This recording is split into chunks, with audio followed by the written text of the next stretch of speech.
Silver Futures. In this video, we're going over my trade idea of the week and the day-by-day probability model. So let's start off with the technical analysis on the 1-hour chart.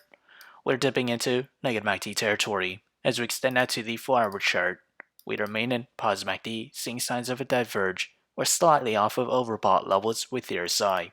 As we extend out to the daily chart, we're about to approach to positive MACD. As with the trade idea, I'll be trading SLV.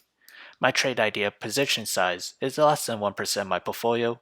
My long entry is at $20.97, and that is this range here. My sell target is at $21.64. My stop loss is at $20.78. However, if I were to open a short position, my entry is at $21.93. My sell target is at $21.16, and my stop loss is at $22.13. So whichever entry price were to hit first, that'll be my position of the week. So how did I develop these trade ideas? It all comes from the day-by-day probability model.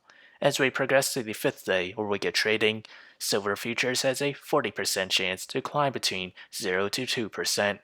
To the downside has a 40% chance to fall between 0 to negative 2%, and a 20% chance to fall between negative 2 to negative 4.5%. So if you enjoyed this content, feel free to like, comment, subscribe, and thank you for watching.